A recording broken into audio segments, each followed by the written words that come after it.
بہت پرانے وقتوں کی بات ہے جب دنیا میں نہ بڑے بازار تھے، نہ چمچماتی دکانیں، نہ ہی شہروں کی چمک دمک۔ اس وقت عرب کے صحرا میں کچھ قافلے تجارت کے لیے ایک جگہ سے دوسری جگہ سفر کرتے تھے۔ وہ ریت کے ٹیلوں، اونٹوں، کھجوروں اور چشموں کی دنیا تھی۔ ان تاجروں کا اصل سرمایہ ان کی سچائی، وعدے کی پابندی اور اعتماد تھا۔ اسی زمانے میں عرب کے ایک چھوٹے سے قبیلے میں ایک نوجوان تاجر رہتا تھا جس کا نام نعمان تھا۔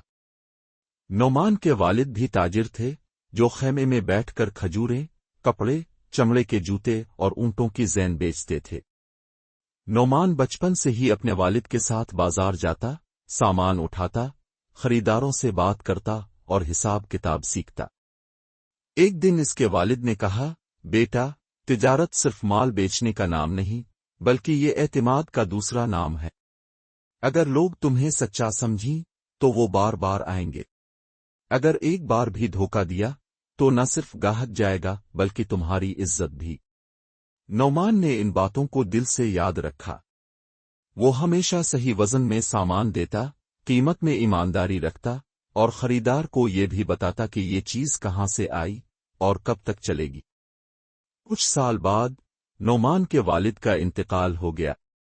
اب سارا کام اس کے کندھوں پر آ گیا، مگر اس نے ہمت نہ ہاری۔ وہ صبح سورج نکلنے سے پہلے اونٹ تیار کرتا، سامان لادتا اور قافلے کے ساتھ دور دراز شہروں کا سفر کرتا۔ کبھی وہ شمالی پہاڑوں میں جاتا، کبھی جنوب کی گرمی میں۔ راستے میں اسے کئی مشکلات کا سامنا کرنا پڑتا۔ کبھی طوفان آتا، کبھی ڈاکو حملہ کرتے، کبھی پانی ختم ہو جاتا اور کبھی اونٹ بیمار ہو جاتے۔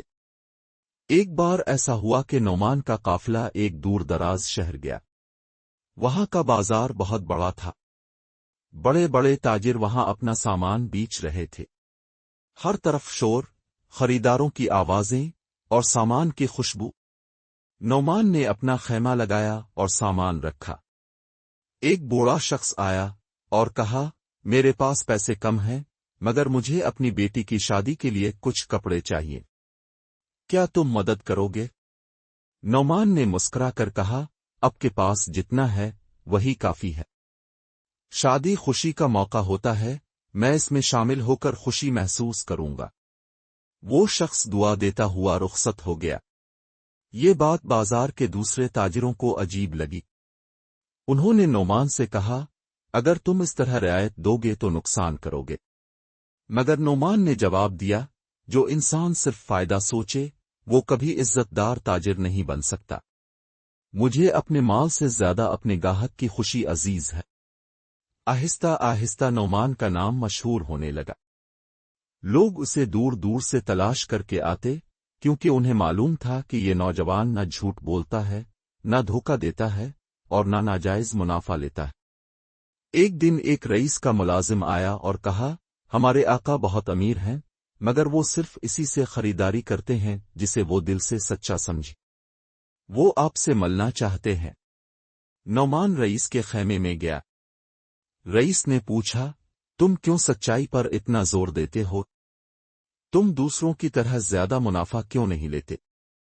نعمان نے کہا، جناب، دولت تو ختم ہو جاتی ہے مگر عزت وہ خزانہ ہے جو نسلوں تک باقی رہتا ہے۔ اگر میں جھوٹ بول کر ایک دن کما بھی لوں تو کیا فائدہ جب دل بے چین ہو؟ رئیس بہت متاثر ہوا اور اس نے کہا، آج کے بعد میری ساری تجارت تمہارے حوالے۔ مجھے تم جیسے دیانتدار شخص کی تلاش تھی۔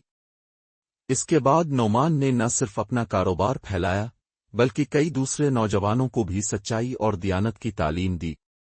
وہ قافلے کے ساتھ سفر کرتے اور راستے میں بچوں کو تعلیم دیتے، غریبوں کو سامان دیتے اور بوڑھوں کی خدمت کرتے۔ ایک دن اس کا قافلہ راستے میں لاٹ گیا۔ تمام سامان چوری ہو گیا۔ کچھ لوگوں نے کہا، اب تم دیانت سے کیا پاؤ گے؟ تمہیں بھی چالاک بن جانا چاہیے۔ مگر نعمان نے کہا، اگر میں ایک بار بھی غلط راہ پر چلا تو اپنے رب کے سامنے کیا جواب دوں گا۔ نقصان اور فائدہ تو زندگی کا حصہ ہیں مگر راستہ سچائی کا ہو تو منزل ضرور آتی ہے۔ کچھ دن بعد وہی چور گرفتار ہو گئے۔ ان سے نعمان کا کچھ سامان واپس ملا اور بازار والوں نے بھی تعاون کیا۔ ہر شخص نعمان کے صبر اور خلوص پر حیران تھا۔ وقت گزرتا گیا۔ نعمان اب نہ صرف ایک تاجر بلکہ ایک مثال بن چکا تھا۔ لوگ اس سے صرف سامان نہیں خریدتے تھے بلکہ سچائی، محبت، دیانت اور خدمت کا جذبہ بھی ساتھ لے جاتے تھے۔ ایک دن اس کے شاگرد نے پوچھا، استاد جی، آپ نے کبھی جھوٹ کیوں نہیں بولا؟ نعمان نے مسکرا کر جواب دیا، کیونکہ سچ بولنے کے بعد انسان کو کبھی یاد نہیں رکھنا پڑتا کہ اس نے کیا کہا تھا، اور دل ہمیشہ ہلکا رہتا۔ سبق: یہ کہانی ہمیں سکھاتی ہے کہ تجارت میں سب سے بڑا سرمایہ سچائی، دیانت اور اعتماد ہے۔ اگر کوئی شخص اپنے گاہک کے ساتھ خلوص رکھے، ناپ تول میں انصاف کرے اور وعدے کی پابندی کرے تو اس کی عزت زمین سے آسمان تک پھیل جاتی ہے۔ کامیابی صرف مال میں نہیں، دلوں میں جگہ بنانے میں ہے۔